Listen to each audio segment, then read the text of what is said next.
Welcome to the Only Male Cruise Show, the podcast. I am the only Male Cruise. Be sure to hit the like button, share, subscribe, replay gang, leave a comment. You know I want to hear from you.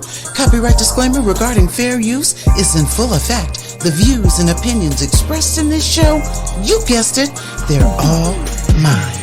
Let's go to work.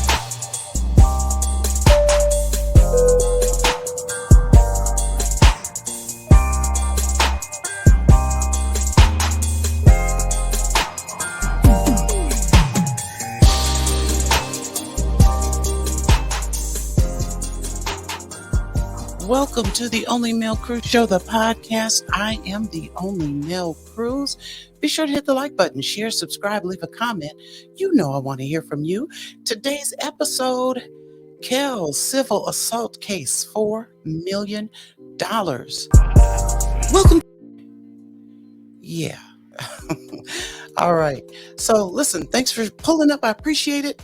Got that new intro, y'all. I'm trying to work it out. Appreciate you pulling up. Be sure to like, share, subscribe, replay gang, leave a comment. You know I want to hear from you. All right, so let's take a trip back, circa 2019. Kelz lost a lawsuit accusing him of sexually abusing an underage girl. Okay? And the ruling was made by default after he failed to appear in court to defend himself. Now, the woman, who is now known as Heather Williams, filed a civil litigation claiming that she had a number of sexual encounters with Kelz, the first occurring in 1998 when she was just 16 years old. Now, here's what happened. Kelz was served a court summons in relation to this action, but he never responded. However, his attorneys then successfully argued that the case should be reopened. The reason Kelly had not responded, they said, was that his illiteracy meant that he could not read the summons that he had been sent, and so he didn't know that there was a civil case against him. Now, the lawyers then attempted to get the case dismissed on grounds that the statute of limitations had expired. And I don't know if this is one of the cases that Jennifer Bongine had referred to in one of her most recent motions. So the judge denied the request, saying that it was reasonable for Williams to argue because she was a minor at the time. The fact that she hadn't realized that the relationship was abusive until years later. So subsequently, Kelz's attorneys filed a motion to cease representing him, saying that they no longer felt able to zealously advocate for him. They said that they felt that circumstances had evolved that prevented them from zealously advocating on his behalf. And at the time, I believe, it was reported that Kelz only had $615 to his name, okay? So the motion for them to withdraw was granted, and so Kelz was given 21 days to appoint new attorneys. Well, that 21 days came and went, and since no new attorneys had been appointed, Kelz hadn't hired any new attorneys. The judge once again ruled in Williams' favor, again by default. As a result, the judge granted the request. And when asked why Kelz had failed to defend himself, his publicist at the time, Daryl Johnson, told the Chicago Sun-Times, "We don't care about the lawsuit. The lawsuit means nothing to us." And, I don't know what all Daryl Johnson's expertise in the law is. I don't know if he's a lawyer or not, but that's certainly not an appropriate response to any type of pending litigation. So anyway, as a result of that, a hearing was set to determine what damages Kelly should pay the woman in the case. So fast forward, the woman was awarded a default judgment to the tune of $4 million. And that's, of course, after Kelz failed to meet the deadline to appoint new legal representation. The woman, as we know now, is Heather Williams. I believe she was in the Surviving R. Kelly's docuseries on Lifetime. Now, she says she met the singer in 1998 when she was 16 and initially agreed to spend time with him at his studio because he promised to put her in a music video. And instead, She says they began a sexual relationship, which she now views as abusive. So now comes Midwest Commercial Funding LLC, who was actually the landlord of the studio, the infamous studio. And I think Kelz referred to that as the chocolate factory. Um, so while Kelz was behind bars waiting on the New York trial to get underway, um, Midwest Commercial Funding brought their suit saying, hey, we need some back rent going on. Um, at the time, they said that $1.5 million in back rent was owed. And so a Cook County, Illinois judge ordered Sony to pay Midwest Commercial Funding $1.5 million in the back rent, and that the money would come from the royalties account that is managed by Sony. Now, this Cook County Judge Patrick Hannigan wrote in his order, Sony is directed and ordered to turn over any sums accruing to Kelly's royalty account in the future, up to the total sum of Midwest Commercial Funding's judgment of $1.5 million. The judge stated that whatever's left over after paying the back rent will then go to the unidentified victim, who again we now know as Heather Williams. So 4 months later, Midwest Commercial Funding was awarded a $3.5 million judgment for unpaid rent under a commercial lease against Kelz. And more than likely, that number escalated because, when they're trying to evict you out of somewhere and you got back rent, those leases typically have clauses in there that say, we're going to charge you X number of dollars a day until the arrears are paid in full or proceedings for eviction are underway.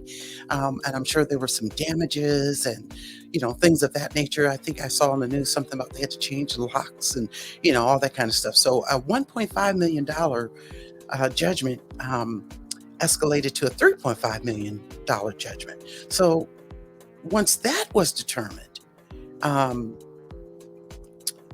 Heather Williams, still under the impression, hey, I'm getting this for milli.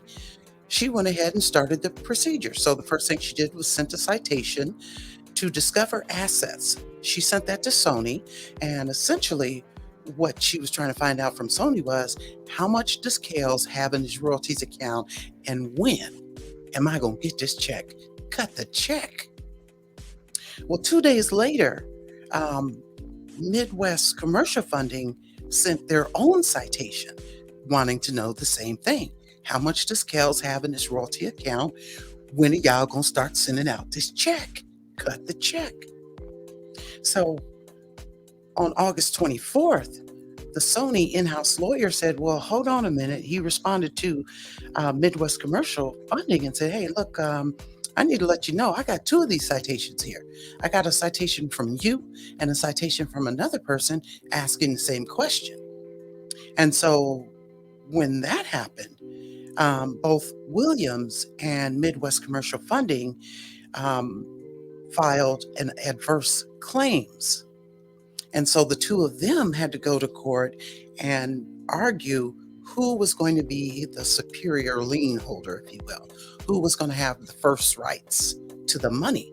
Because like I said earlier, the judge said, pay Midwest Commercial Funding, and then whatever's left, you can start paying through Kelz royalties, start paying Heather Williams. So that's why the two of them went to court. So there was a tricky little law, if you will, that says when you mail a citation, it's considered as served 4 days after the mail date, whether the people received it or not. If you mailed it, and usually, they're going to do that by certified mail, so you got the receipts. So 4 days after you mail that, it's considered served no matter when they receive it. So what Heather did is she mailed hers on August 17th, but on August 19th, I believe, Midwest Commercial Funding both mailed their citation and they emailed their citation.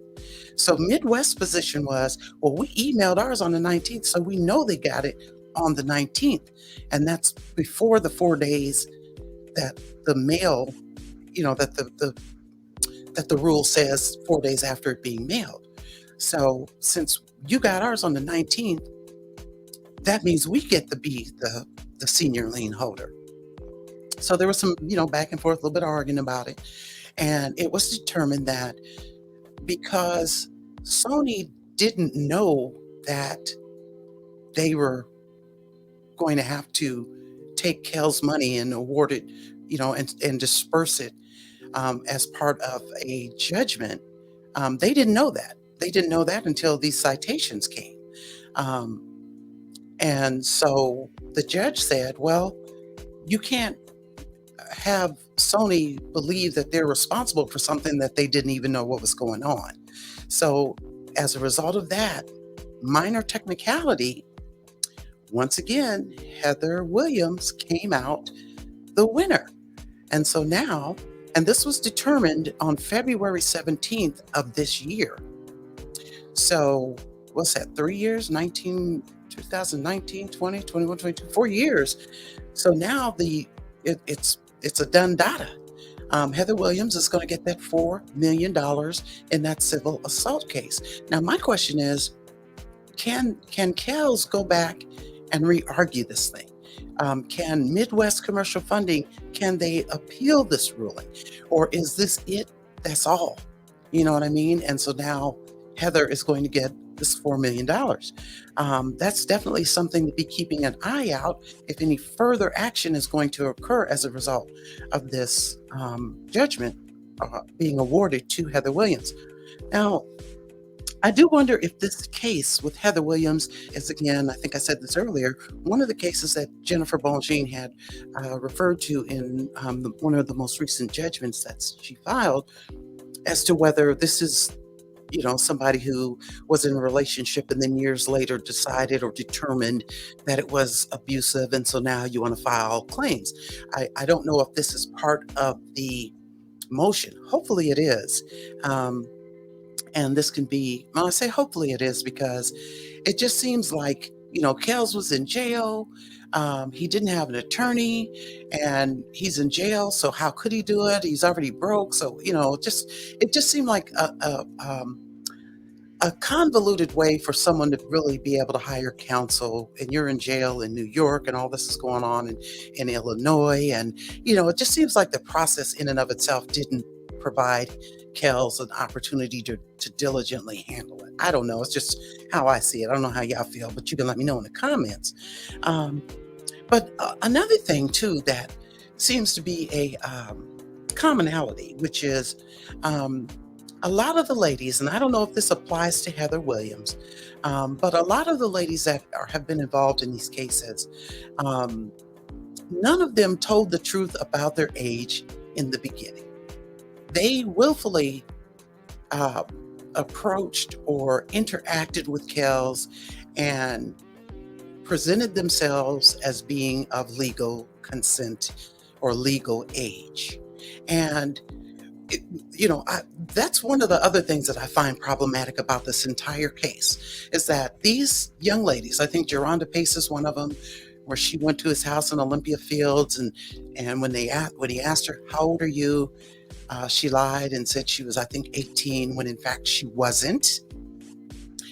She even, on another day climbed over the fence to get back into his crib in Olympia Fields, her and another friend, if my recollection serves me correctly. So you're doing all of these things knowing that you are not of legal age. And that you not being of legal age is a problem. And that's why you didn't represent yourself truthfully. Or else, why would you not tell the truth about how old you really are? That's what I want to know. But this commonality seems to lie among a lot of the accusers. Okay, and the law needs to be adjusted because when people can go up and say, "Hey, yeah, I'm 18," when good and well you're not. Even if you look 18, you're not 18, but you're lying so you can get in where you fit in, and then later turn around and say, "Oh, well, see, I was just a child. I didn't know."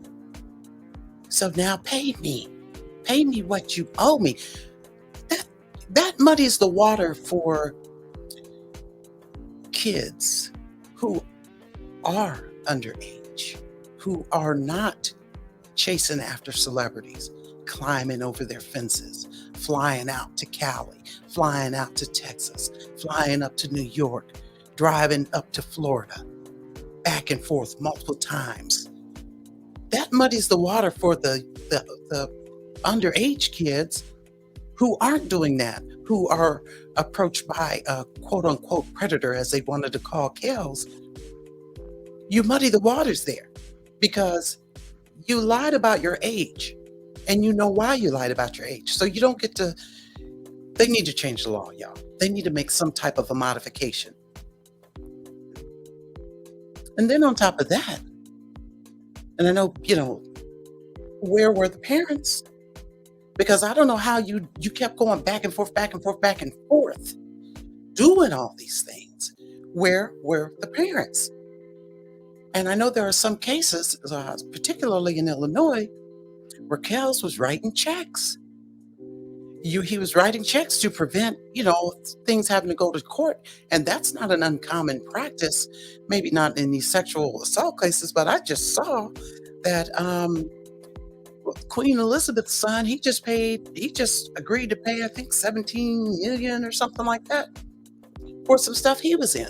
So are they later going to be able to take him to court now after he pays this money to settle out of court and then bring him back into court? I mean, the law is jacked up and it needs to be changed. And the main reason is so that it can truly protect children who are underage, who aren't going somewhere and initiating contact with grown men or grown women, lying about their age, getting all the fun, getting the trips, getting the bags, getting the rides, getting all of that. And then later when it all falls down, now you want to fall back and say, oh, well, I was just an adolescent. I really didn't know. You knew what you was doing. You knew what you were doing. And if you didn't know what you were doing, your parents knew. And if they didn't know all the way up until the check got cut, they knew then. So they need to modify the law. So let me know what you think.